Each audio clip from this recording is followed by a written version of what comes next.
Oh, I'm gonna take this down for now so that we can all see each other a little bit more clearly. Hi everyone.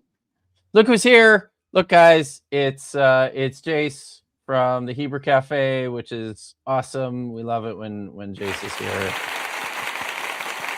Oh, thank you very much. Nice to see everybody. You know what's so good, Jase, about when you're around is I feel like I always learn something, like literally every time that you're here. So that is awesome. I appreciate it. I think everybody else appreciates it too. Guys, if you don't know who Jason is, he runs an excellent resource called the Hebrew Cafe. Do you wanna just talk a little bit about that Jason? What can I say? We're doing 3 hours weekly, basically as groups. Number one, the first hour, it's on Mondays. Monday, 5 p.m. Eastern, 6 p.m. Eastern, the second hour, and then 7 p.m. is third hour. So first hour is kind of like what we do here, where we do Hebrew reading, but we're doing the Parsha, like the weekly Torah portion. And then second hour, we're doing basic grammar. We are covering Lamdan's grammar, which is it's a big one. It is. And so I think it's got 55 chapters or something crazy, and we are in like chapter 10. We're going to be in chapter 11 for next week for Monday. Wow. And then the third hour we're using for modern Hebrew, where we're actually reading Harry Potter. Oh, really? Oh, cool. Yeah. Colton and I. It's just because he went through the Hebrew from Scratch program, and we were like, all right, what do we do now? So he got like a Hebrew reader, a prose reader, and we read some from that. And then I was like, let's do Harry Potter. So that's what we're working on right now together. Look at that. That's cool. It's fun. So I would actually, I should, if I had time, that's something that I would be keen to pop in on. So speaking of, it's good to see Colton here. So and it's good to see everyone else. Boone is here, and I was never here is here. So and Hypatia's here. So cool. All right. So we are continuing today in Zechariah chapter 1. Jase asked me, why on earth did you pick this text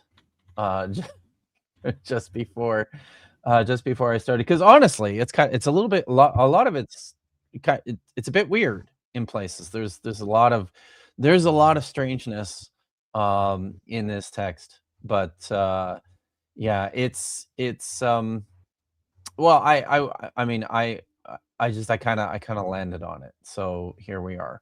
But look, they tell you that the Book of Revelation is like a hodgepodge of the various prophets, like mashed together. Yeah, and it's funny because obviously when you read Jeremiah, you can find parts that are related, but Zechariah, I think, has a huge influence on the Revelation. I think. Yeah, and as we'll see, we can probably point some of this out too. I'm just going to increase the size of my cursor here because I know Prixie really likes that. So let's do that. All right. What's that? I said, look at that. That's crazy. I know, right? It's super handy. So okay. If you're new here, this is the show where I and a Hebrew reading guest read text from the Hebrew Bible. We each take turns reading a verse and then providing our own translation and parsing all the verbs. So we're going to continue with Zechariah 1, starting in verse 10 tonight. I think we might have read verse 10 last week with Vish, but we'll read it again. It's cool. It's good. as a refresher and for picking up where we left off. So, do you want me to start, Jace, or do you want Sure. to start? Go for it. Okay, I shall start, and I'll use my cursor here. Hope everyone can see the text clearly. Vaya an ha-ish ha-omed bein ha-hasad ha-hadasim. Vayomer Ela asher shalach Adonai lehithalech ba'aretz. All right. So the standing man, the man who was standing between the myrtles, the myrtle trees, myrtle bushes.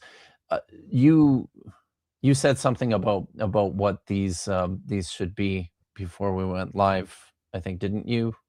Yeah, they're James? myrtles.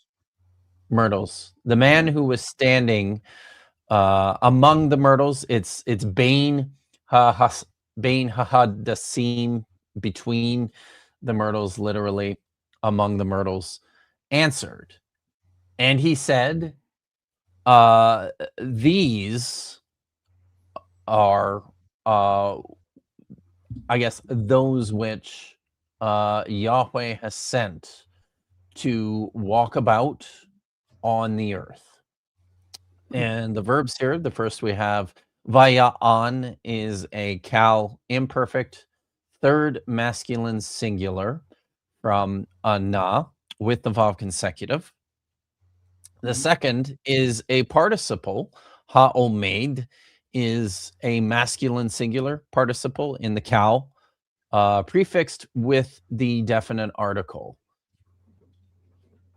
It's serving like an adjectival function, and you'll notice too, participles will often function in much the same way as adjectives, either as predicatives or attributives.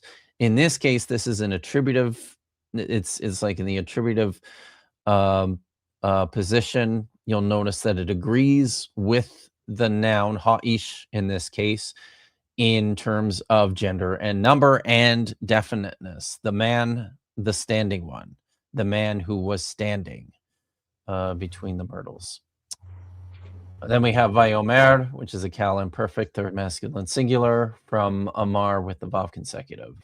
And Shalach, which is here, this is a cal perfect, third masculine singular. And finally, Lehitpalech is a hitpa'al,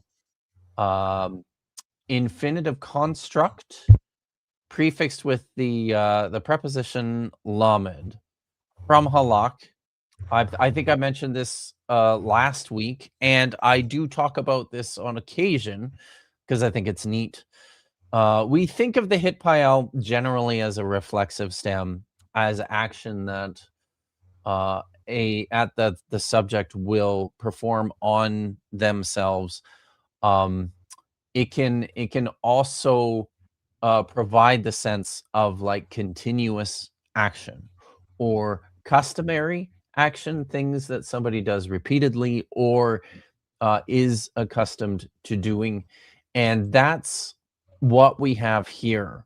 I would say I translated this as like walking about on the earth.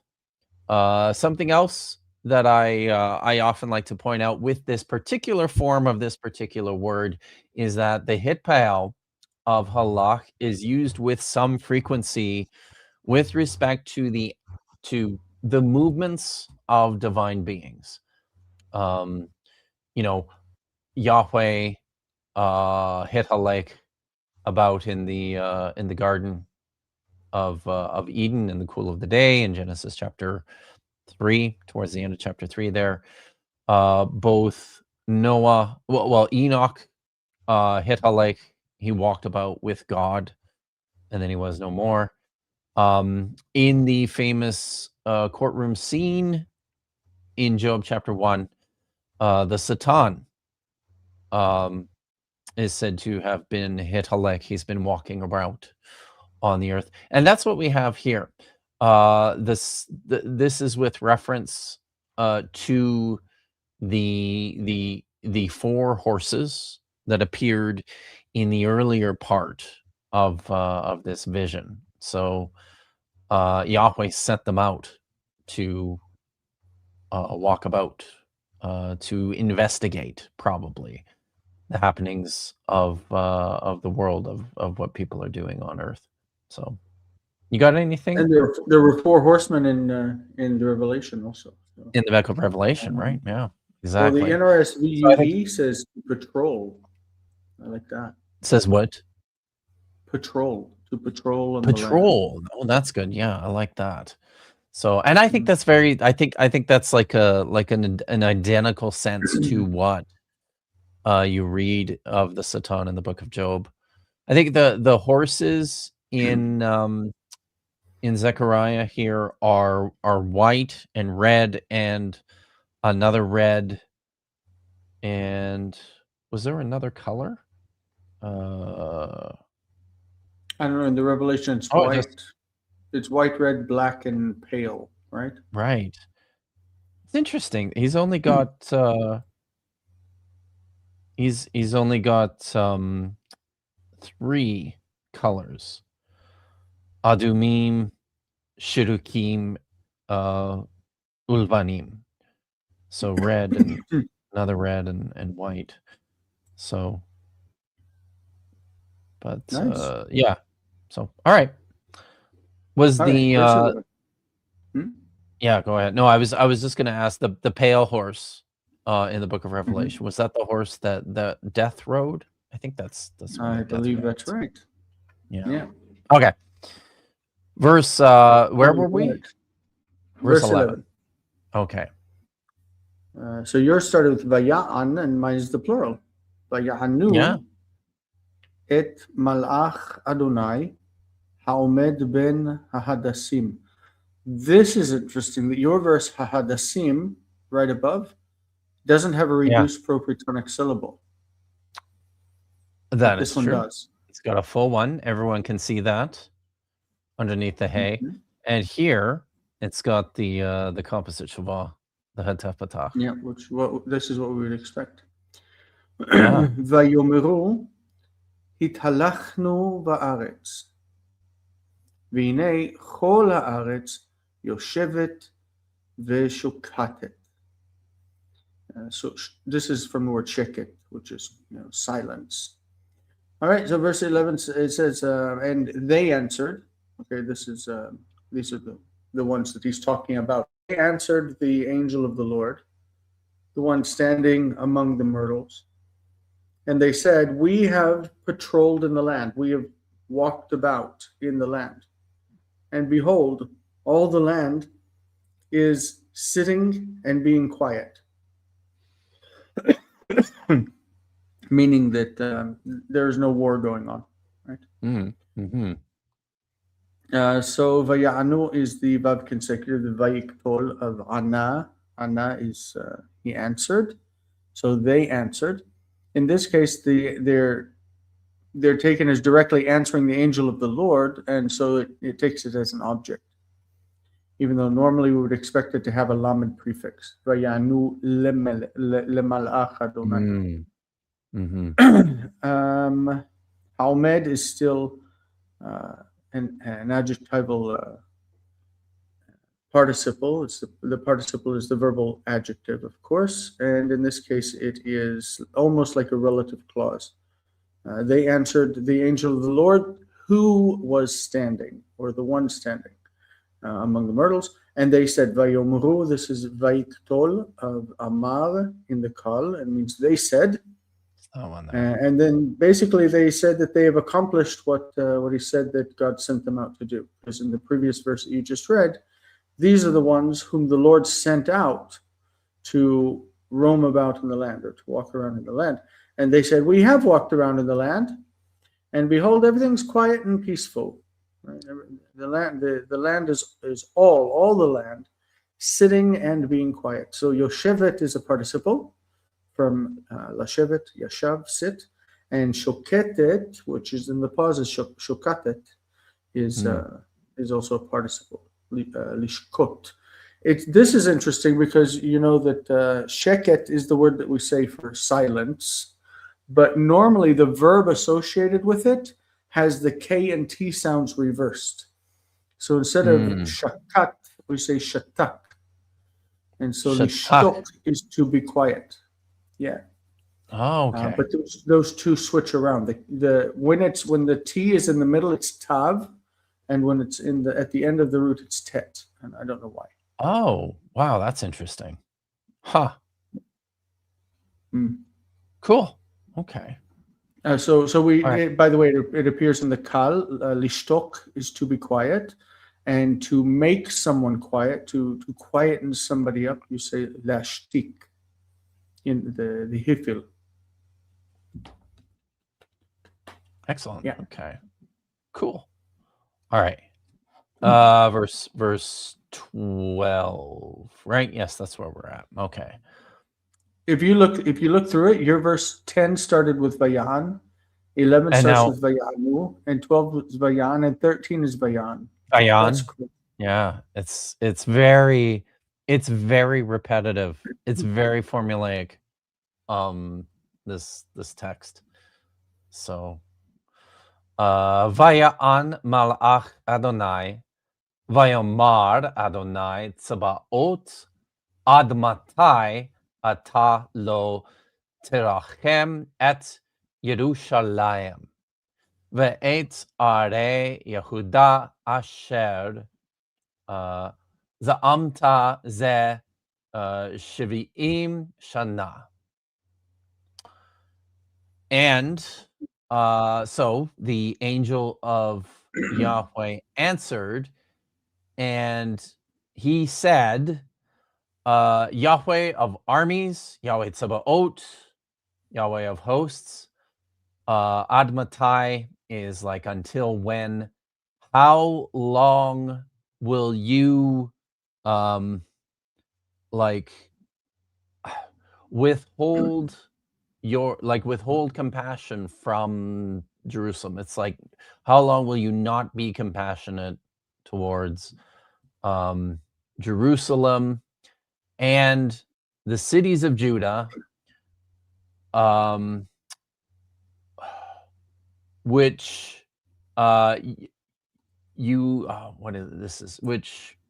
which you curse. I'll tell you while you're struggling, because both lerachem, the word lerachem, and za'am, you would expect the preposition al. Right. Yeah. So you would say you have mercy, you have compassion on Jerusalem, right. al Yerushalayim v'al arei Yehuda, and you would expect also za'am, za'am be, like asher za'amta bahem, like you expect some kind of prepositional attachment to this, but it's missing, so it makes it awkward. It certainly does. It's not you. The text is awkward. It is. So, but these are the cities which you have cursed.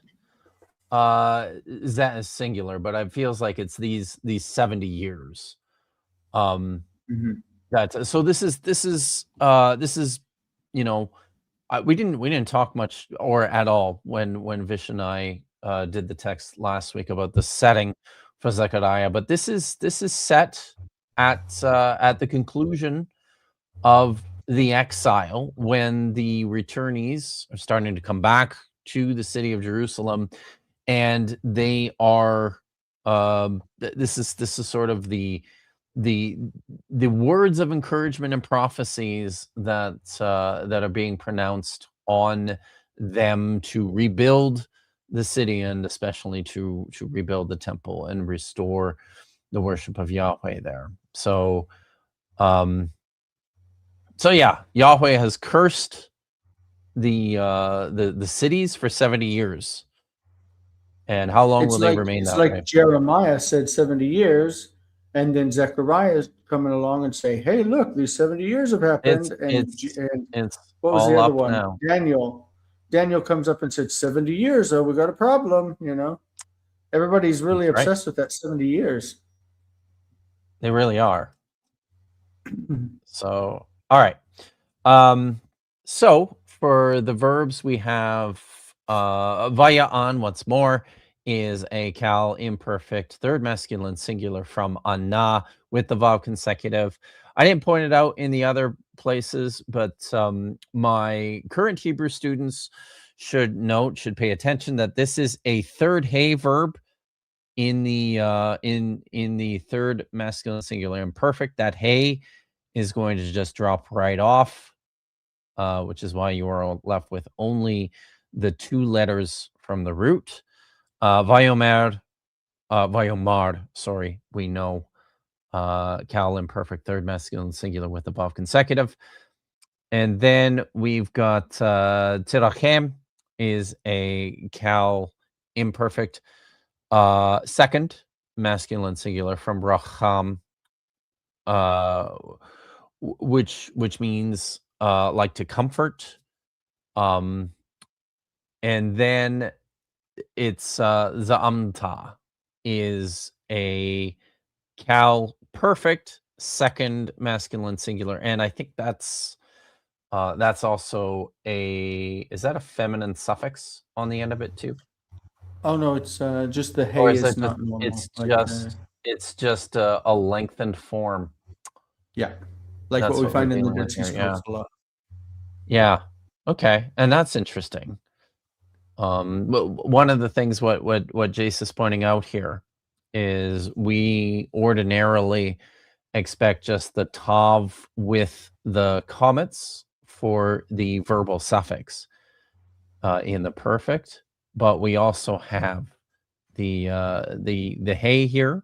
This is an orthographically long version of spelling, and it's very common in the Dead Sea Scrolls. This is probably uh, a, an earmark of the age of this text as well. The fact that it's using the longer orthography suggests that it is certainly like exilic post exilic. Something that there's been work on this done by Christopher Rolston. He's gone through literally all the inscriptions, all the Hebrew inscriptions from uh, from Canaan and Israel Palestine in the Iron Age, and has demonstrated pretty convincingly that the long orthography is exceptionally rare in the pre-exilic period, and it's something that picks up a lot in the exilic and the post-exilic period, which is exactly what we see reflected in the scrolls. So No, the Dead Sea okay, Scrolls are amazing that they will use like aleph, where you would never expect it. I right? think Yeah, it's middle weak verbs like kamu they got up where you would have an aleph in the middle of it, stuff like that. yeah, yeah. I think so. Interesting. So Yeah. it's yeah. All right. So I think that's everything in 12 verse 13. Yeah. That Zeh Shivim Shana, this So 70 years. Um, oh yeah. we should be clear that Shana is feminine, so it's not this year, but it's this period of 70 years. So it's like people used to talk this way, even in English. They'd say, I've lived in this house this 80 years with my family. And it's like an old way to say it makes this much time, like in Spanish, hace Mm. 70 años. Like it makes. How long has it been happening? Okay. Yeah. Za'am is normally like wrath. Like these are Yeah. how long will you have no compassion for Jerusalem and the cities of Judah, with which you have been angry these 70 years? You've been filled with wrath. And that's referenced in the beginning of the chapter where he talks about Ketzer, like the anger of God. Anyway. So verse Nice. 13, Okay. Vaya'an Adonai, or Yahweh, ויען יהווה את המלאך הדובר בי. This is nice having the kal participle of dover instead of medaber in the PL. Right. So hadover bi dvarim tovim, dvarim nichumim. So it says that Yahweh answered the angel. So we've got lots of characters here. We've got the horsemen that are answering, saying we have gone around. We've got the angel answering. We've got Yahweh answering. We've got Zechariah speaking. We've got a lot of characters going on. Anyway, so Yahweh answered the angel, the one speaking with me. The be here normally would feel like speaking against me. Like the be is more accusatory. Right. But it's probably supposed to be like hadover iti, with me. Good words. The one speaking good words to me. Words of comfort. Dvarim nichumim. Lenachem, to comfort. Okay, so vayan is the same verb we've had in the last four verses. Hadover. Dover is normally it's a spokesperson. It becomes a substantive adjective, dover. But you can say of somebody that he is dover emet, that he speaks truth, or dover kisbah, dover sheker, like he's lying, a speaker of lies. It's interesting that it's in the kal because it normally is in the PL. Right.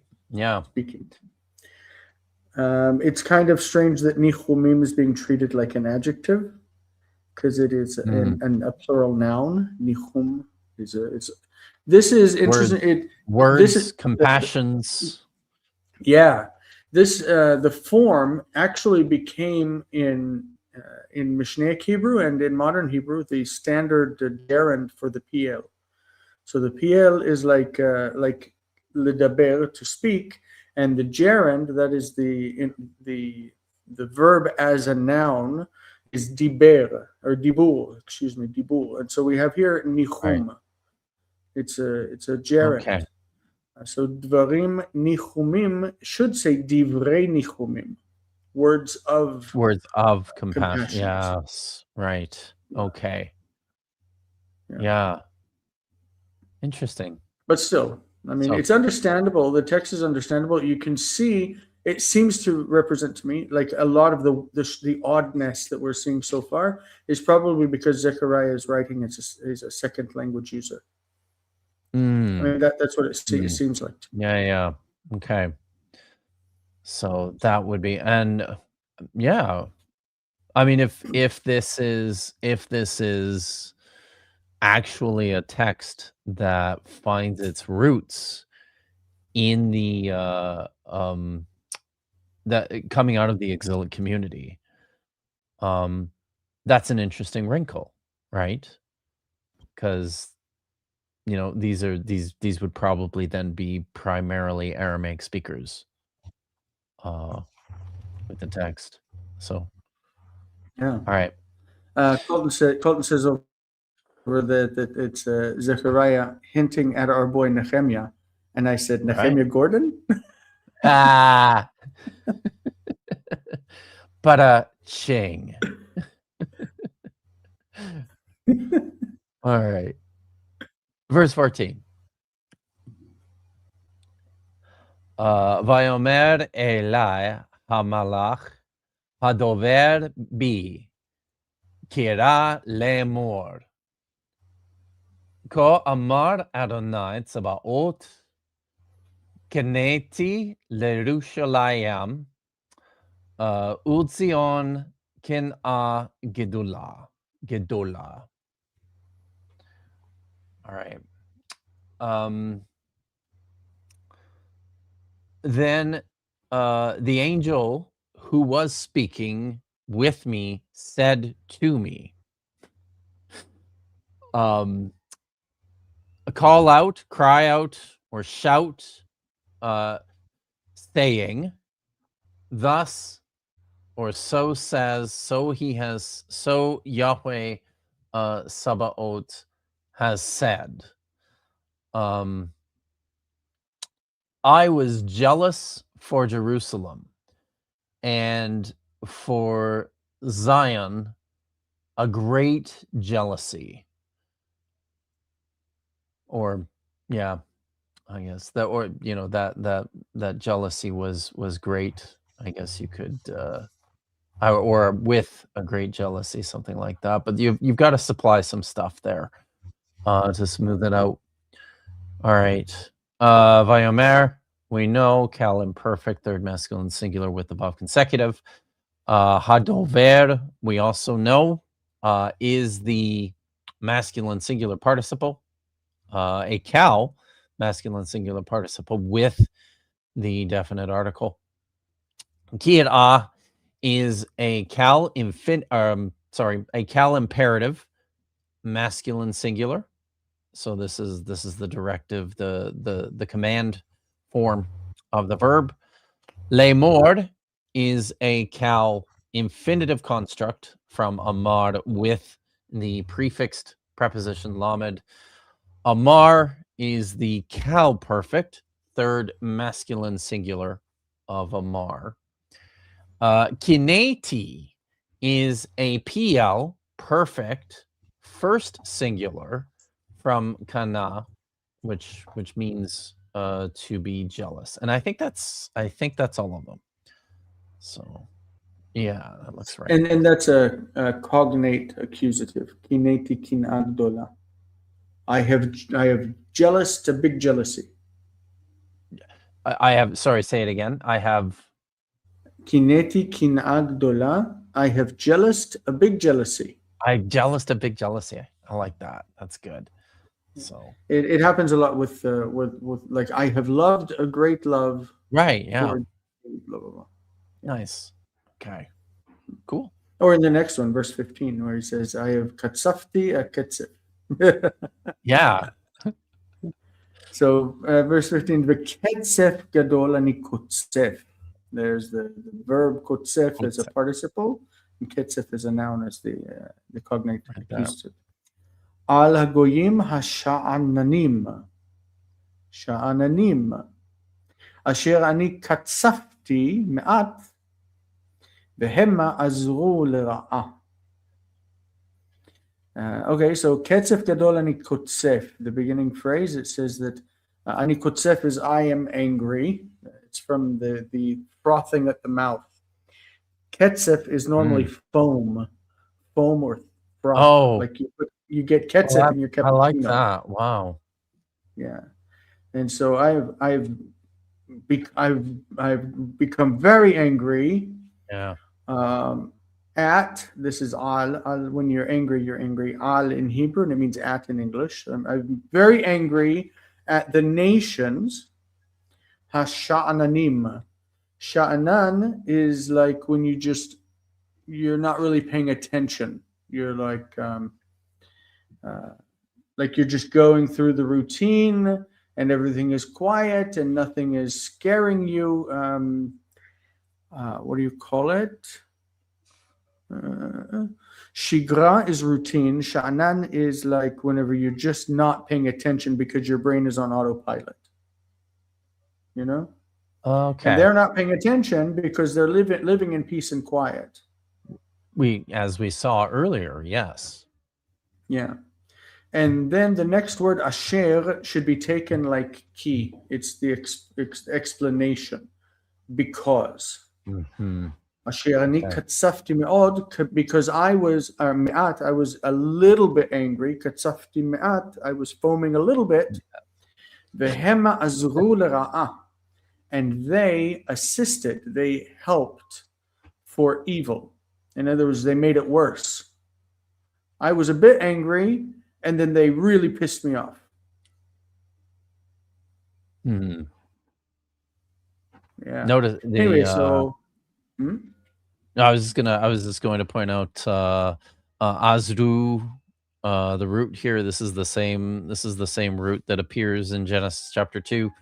Where the woman is the Azer of the man, the helper, and this is the common cry out to Yahweh as well, right?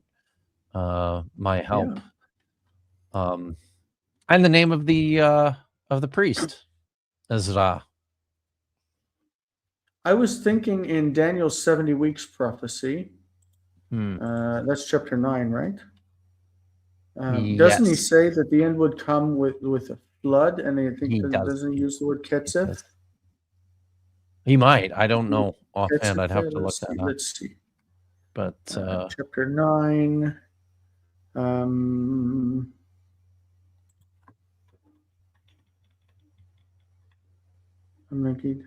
Shetef. So shetef, like washing away. Okay, never mind. Okay. So ketzef gadol and kotzef. Kotzef is kal, and it is it's an active participle from the word katsaf, liksof, to froth, to be angry. Katsafti, same verb. It's I have been angry, meaning that I am angry. Azul, normally azal. This is the kal perfect, and it normally takes its object with the lamed. Like I think in Greek, sulambano takes the dative, so I think it's common to help to someone, to assist to someone. Oh, by the way, we do have a different word for assisting in modern Hebrew. Instead of so azar is help, and assist is siyea, with its samech yud. Siyea. Yeah. Okay. So assistance is siyua.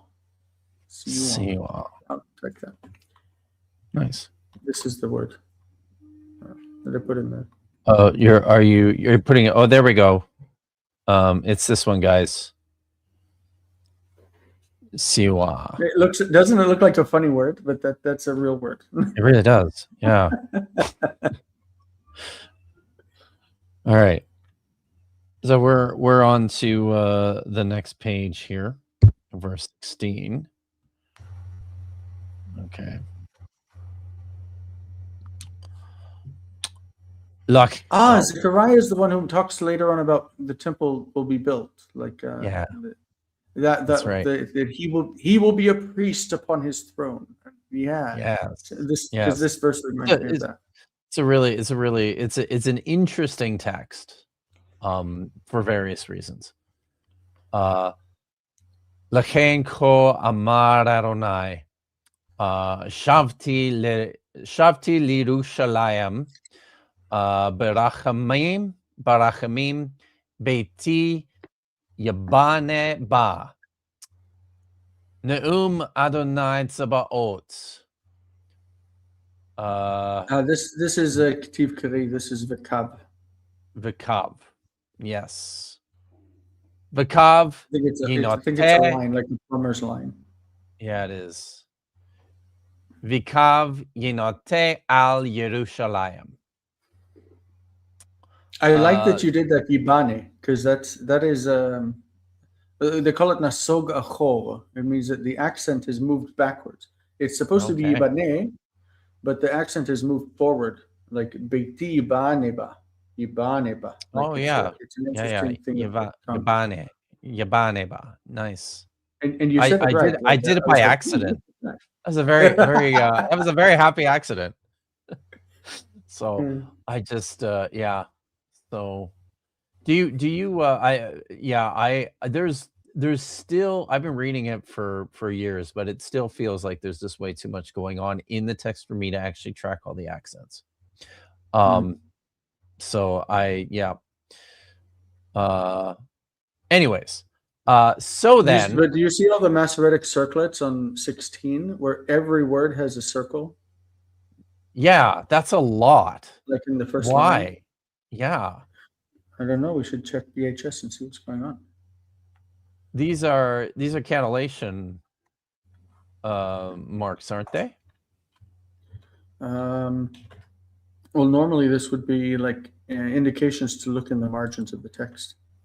The circles? BHS is lacking them. Yeah. Oh. BHS is lacking them. So I imagine that BHQ always pays attention to these types of things. Right. And BHQ has been released for this. For Zechariah. see. Yeah, they have it. Good. Okay. All right. While you look that up, I will translate this. So then, thus Yahweh has said, I have returned or turned back to Jerusalem with compassions. My house will be built in it. An oracle of Yahweh Sabaoth, Yahweh of armies. Vakav.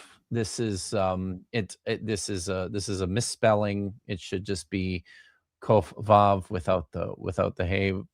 And a line will be stretched over Jerusalem.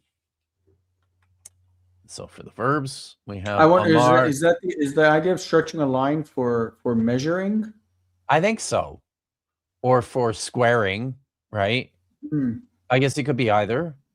But this is a thing in terms of I guess a cultural perspective. If everything's square, that's usually a sign of precision and perfection, right? So it could be that, but it could just be like a measuring line.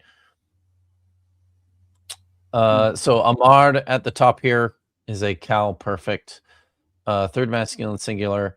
Shavti is a cal perfect first common singular. This is a hollow verb, a second vav yod verb, or is this no? This is shuv. Yeah. Okay. Returned. So yeah. From shuv, which means to turn or return. And then we have Yibane is a Nephal imperfect, third masculine singular from Bana. Notice the comets underneath the bet here, as well as the Dagesh forte in the bet. Basically taking the place of the prefix noon, which is what we associate with the Nephal. And then we have Yinate is also a Nephal imperfect, third masculine singular from Nata. And again, you'll see the Dagesh forte in the first radical as well as the comets. So these are both passive verbs. You could hear it in my translation. My house is the subject, will be built. A line is the subject, will be stretched. Okay. And Colton says plumb line. So it doesn't. Oh, there we go. I did it. I can do it. So, good. All right. Yeah. So normally the house of God refers to a temple. So. Yes. So if we're to take this straightforwardly, then he's saying that the 70 years have already been accomplished, and we're set to build the temple again. That is the Zerubbabel temple. Exactly. Which has a lot. It plays a lot into the text of Zechariah. So. Yeah. All right. 17. You know what? Every time I see the word kra, like cry out, as an imperative, I think of Quran. Really, eh? Yeah. Yeah, because the angel comes to Muhammad and he says, "Yeah, sure recite." Yeah. Is that what the word means? Yeah, Quran. Or is it related to that? From Qara. Mm-hmm. Oh, cool. Nice. Yeah, so Quran is the recitation. It's from Qara. Mm-hmm. So that's just I should not make that association, but for some reason I always do. It's always in my. It's easy. I would do it. Yeah. Now I'm probably going to do it. Od kra limor, like cry out again, saying. Okay, so this is the angel telling him to say, Yeah. or maybe. No, don't I know think this who's is the saying angel. it. I think this is probably the angel. Ko amar Adonai tzvaot, or let's stop saying Adonai. We're in a safe space. Ko amar Yahweh tzvaot. Od tfutsena arai mitov. V'nicham Adonai od et Zion. Uvachar od b'Yerushalayim. I got a nice v'katal verb. Okay, so from the beginning he says, cry out again, saying, thus said Yahweh tzvaot, Yahweh of armies or hosts. You shall again, like my cities shall again be dispersed from goodness. I don't know what that means, maybe for a good reason. Let's see what the NRSV says. Like I have as, the NRSV. yeah. So we dispersed. Almost like from it says what? Sorry? It says with prosperity. My city shall again overflow with prosperity. Yeah. Normally, this tfutsena, it would be a call, like yafutz means you will spread out.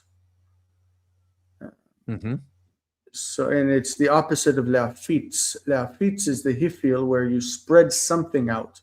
So normally, leafitz, the thing you say about it is a rumor, like you spread a rumor. Leafitz shmuah. But this is the kal. So my cities will again be spread out from goodness. Okay, so in the past they were spread out because they were carried away into exile. So the people were spread out into the nations.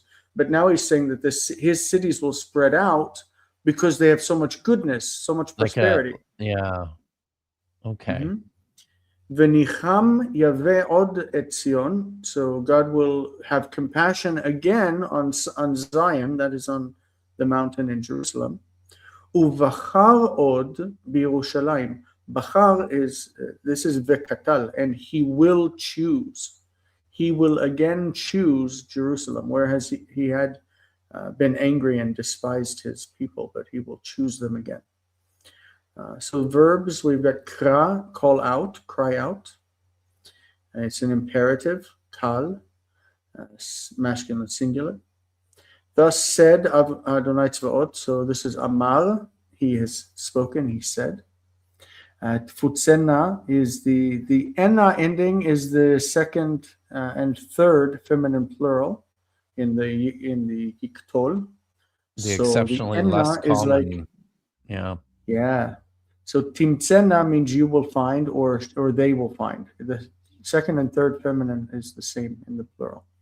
So the subject of this is arai, my cities, because they're feminine plural. So my cities will be spread out.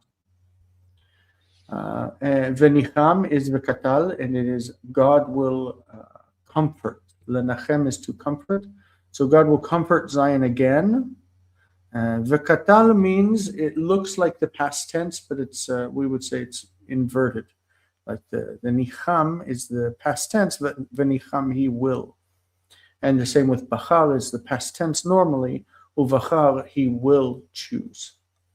And bachar is normally followed by bet for its object. Bachar b'Yerushalayim. You could say uvachar od et Yerushalayim, because bachar can take et or bet. I think that's it. Okay, good, nice. All right. We're just going to continue into chapter 2 here.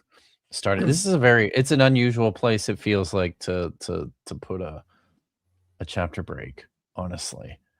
And the whole form of it, the whole thing calls Revelation to your mind. It does. It really does. Va'esa et einai va'era v'hene arba kiranot.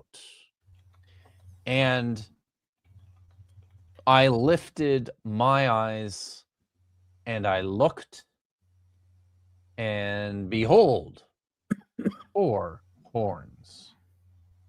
Mhm. I just have the 2 verbs in this one. Is va. Va'esa is a cal imperfect first common singular with the vav consecutive from nasa. This is a first noon verb. The noon is weak.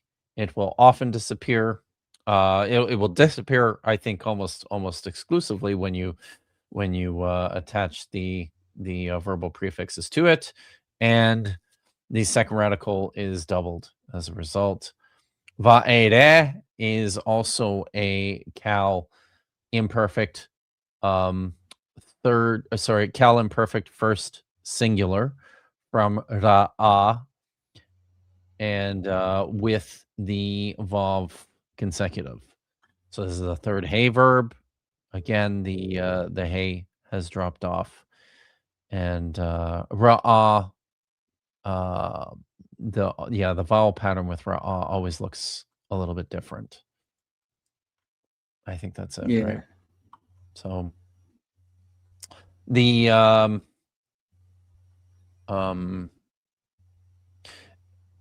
yeah, no, I think that's okay.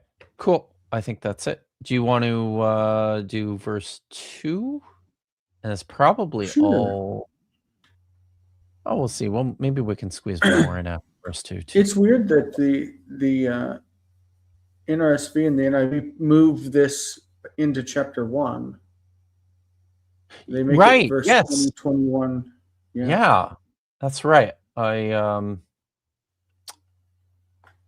Like so the they versification kind of of this had chapter is the weird. same thought I did. They're like, that's a strange place to put the chapter break, so let's just Yeah. move it down. Okay, well, anyway, he says, Va Omar, and I said, El Hamal'ach Hadover Bi, Ma Ele, what are these? Vayomer Elai, Ele Akranot, Asher Zeru et Yehuda, et Israel, v'Yerushalayim. Look at that, Yerushalam. Yerushalayim. Yes. Is it missing the chirik intentionally? Should we look? There's 2 notes. Wow, on this. BHS also is missing it. How weird. I'm just going to scroll down here to see it what says it this says. is what the Leningrad Codex has without the ayim, but it says there are multiple Hebrew editions that do say laim, and that there is one manuscript in which the word Yerushalayim is missing. That's weird. Nice. Yeah. So, and I said to the angel speaking with me, what are these? Like he asked about the four horns. What are these? And he said to me, these are the horns that scattered Judah, Zero. They scattered Judah and Israel and Jerusalem. I see why Jerusalem would be missing, because how do you scatter a city? You know. Va'omar is from Amar. It is the Kal Vav consecutive of the first person singular, first person common singular. And I said, looks like a future, Omar, I will say. And the next, Hadover is the one speaking that we've already talked about. Ma'ele. Vayomer, he said, we say this all the time, the Kal Vaiktol, first person common, or third person, masculine singular. I hate all of these parsings. I'm just not good at it. Ele Akonot Asher Zeru. Zero is a strange form to me, but it is PL. It's from the word zara. Like it feels like the word for weird or strange. So it's the PL means he made them scattered, or they made them scatter. So this is that Zion Resh Hey, right? Yeah. Mm-hmm. So I don't know why I'm reading it zero, the accent, because it looks like the accent is like on the Z on the Zion, but it's actually on the Resh. So it's Zeru. Oh, Sorry. Zeru. אשר Okay. זרו את יהודה ואת ישראל וירושלים. Okay.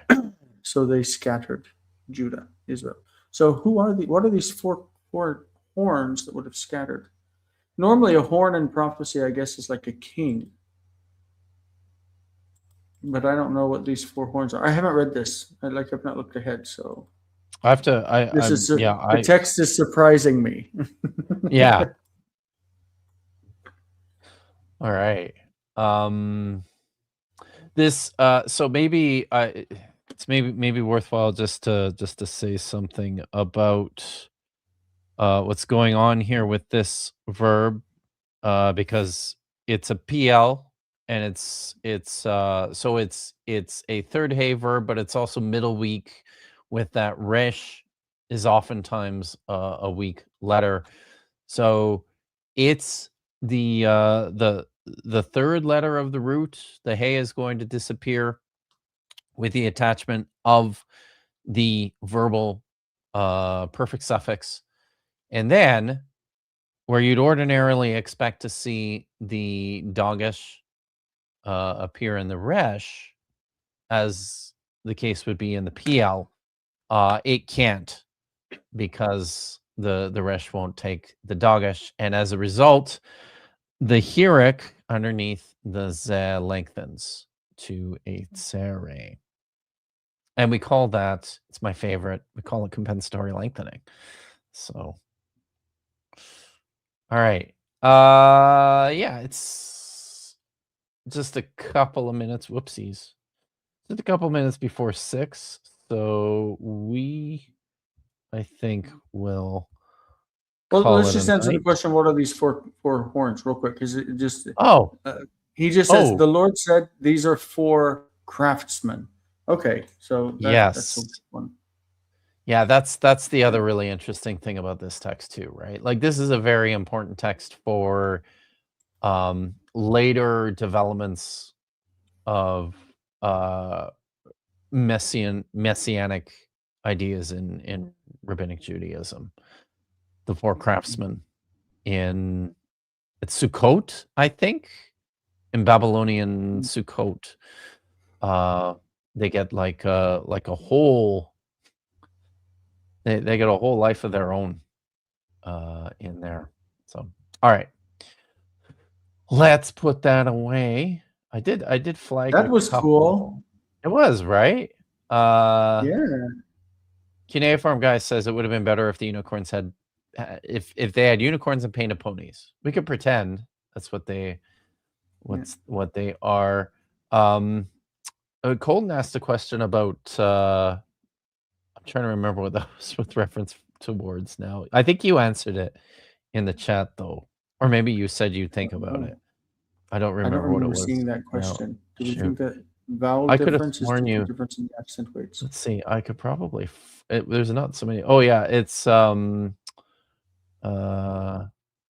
you said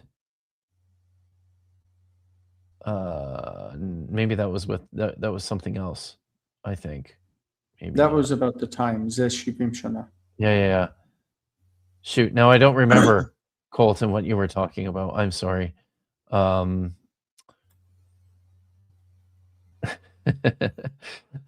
but now I see that Simone mentioned that the aleph in the middle of the word kum appears in Daniel.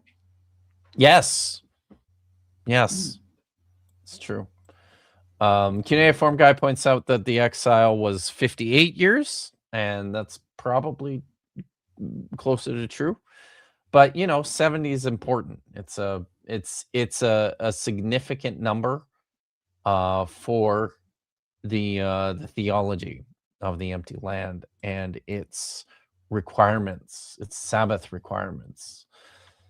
So Colton asks, how does the PL affect Kana? I have become jealous.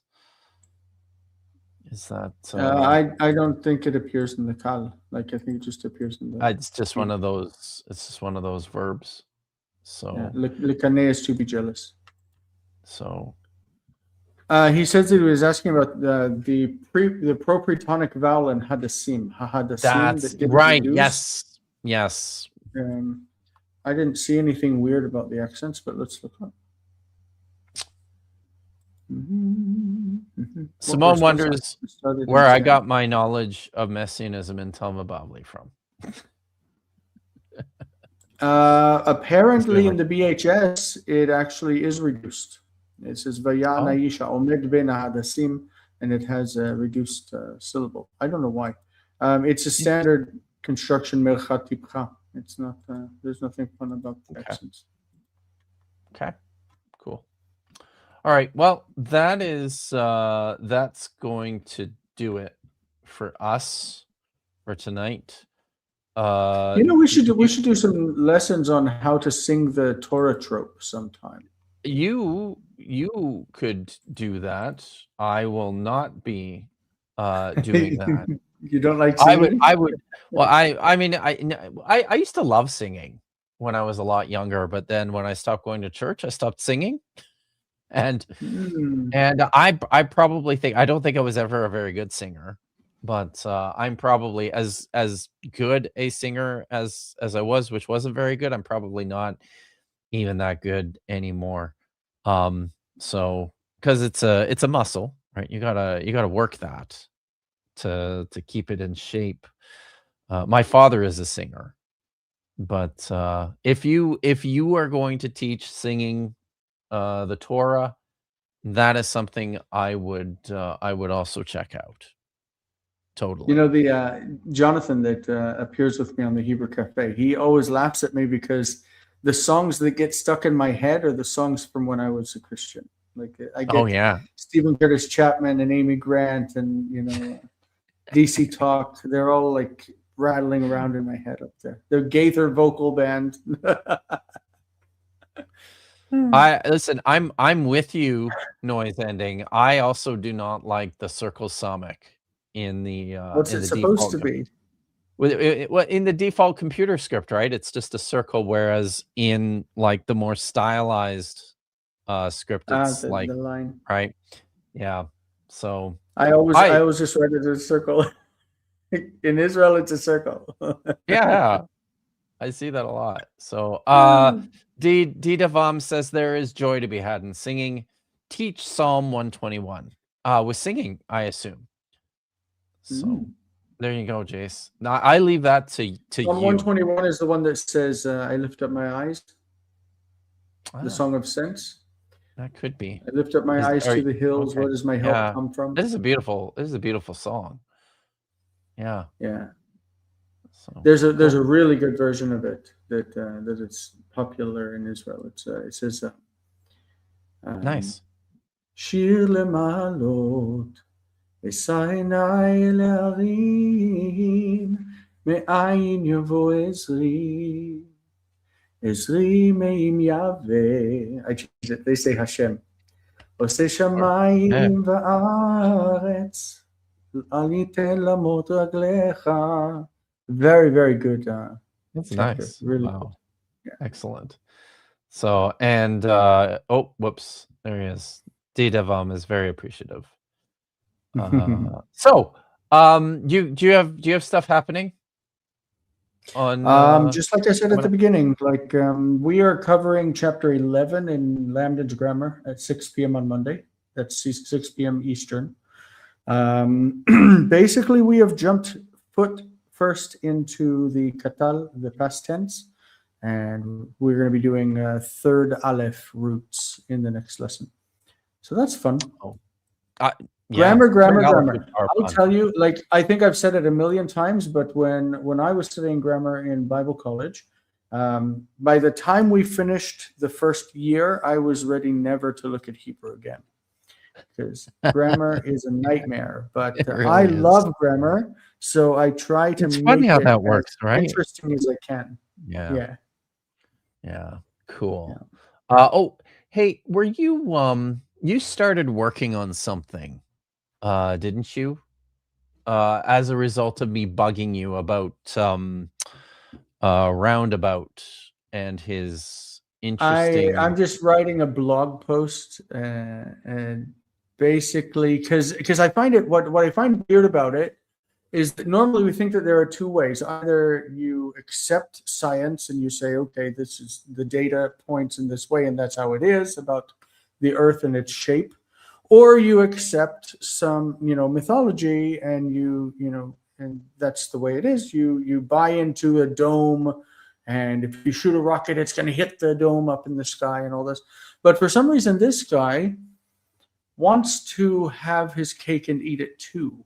Like, he wants the Bible to be absolutely true, and for it to, to have no errors and no mistakes. It's like he's a fundamentalist, but then he wants to deny what the Bible actually literally says. You change what it says because he wants to maintain his dogma. And so I find his argument really fascinating, because it's not something that I've ever encountered before. Not that I encounter a lot of flat earth discussion at all, because this is, let's face it, not something that serious people should really give too much thought to. But no. it Yeah. is what it is. So, and I mean, to his credit, right? He's determined that he's determined that no one should give it any serious thought. Flat Earth thinking. So, but that's cool. I'm looking forward to what that looks like when you're done. But for me, tomorrow is Friday. Yes, there will be a stream. It's going to be late though. Ordinarily, we go at 2 p.m. on Fridays Pacific, but not tomorrow. And the reason for that is that my good friend Dr. Joshua Bowen is going to be popping by tomorrow, which also probably means that we're doing something about slavery in the Old Testament.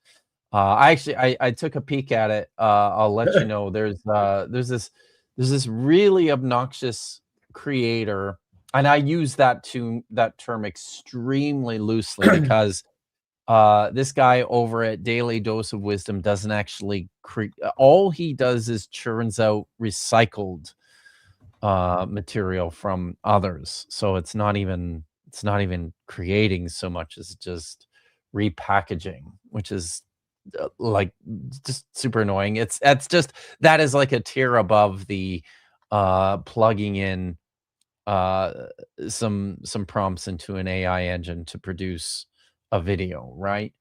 So that's Daily Dose of Wisdom a few months ago did a video in order to sell a bundle, like a software bundle for Logos.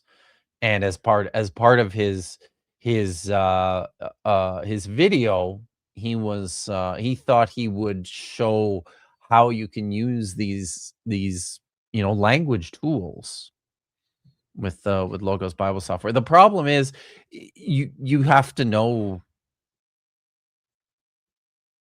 a little something about the language in order to use the language tools provided to you by many of these Bible study software platforms. Well, So I understand that in some like seminaries or whatever, instead of teaching people the actual languages, they teach them how to use software.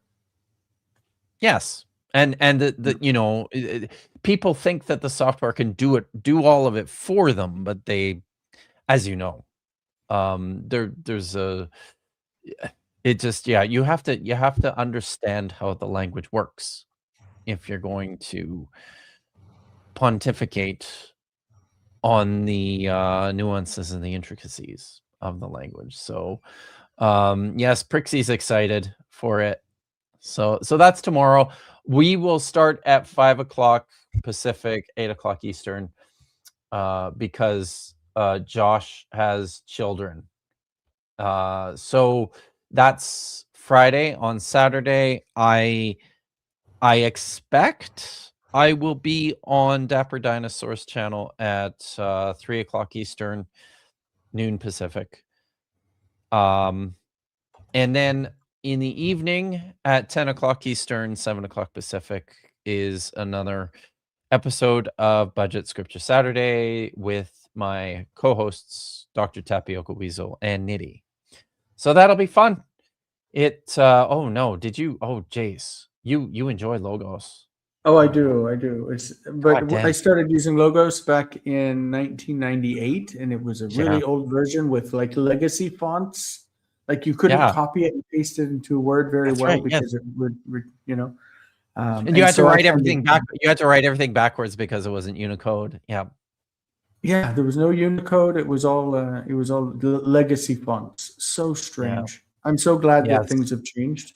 Me too. Jeez. Yeah. But I So remember the time whenever to post anything online, which be Hebrew and be Greek from years ago, we would have to use beta code because oh man. we didn't have Unicode at all. So it was like you Right. just Yeah. choose letters of English to represent the vowels of Hebrew and stuff. It was a mess. Wow. I've been doing this online stuff for a long time. Apparently, I A started Hebrew. long time. I started Hebrew back in 1999. I feel like I don't When know. did I feel like I'm an old man. I started in 95. I think 95, Wow. 96. Yeah. When I my PhD dissertation, so both my master's thesis and my PhD dissertation, I wrote with just legacy fonts, and it was that, right? It was literally for the writing the Hebrew text, you had to write everything Left to right. backwards. If you came to a point where if you had larger chunks where you had to wrap, And the text had to wrap onto the next line. Yeah, it was it sucked. It sucked so bad. So many mistakes. I remember when Unicode came out and they were just promoting it, and you're like, well, that would be really easy. Yeah, right. Yeah. Now I can't even imagine doing it like the way I used to do it anymore. Yeah. So, all right. Yeah. You're funny, aren't you? So, okay. Thanks everyone for coming out. Thank you as always, Jase. I always, like I said, I love it when you can come out and read with us. And everybody, please go and check his materials out. My students who are in the audience, I think you should absolutely be spending time that you can spare over at Jase's channel and making use of the resources that he's provided there, because they're just excellent, all of them. So thank you very much. Thanks. You bet. All right, we're gonna get out of here. Colton said something. He says that Jason still uses 4-digit codes to type the vowels in Hebrew. I do. I do. I use the Alt key and I type 4 numbers for every vowel. No, are you serious? Holy cow, dude. I don't know how to use the placement of the vowels on the keyboard. Wow. I have no idea. Yikes. All right. It was so nice to be here. I appreciate it. Awesome. All right. Have a good night, everyone. And until tomorrow, Ha Tikva.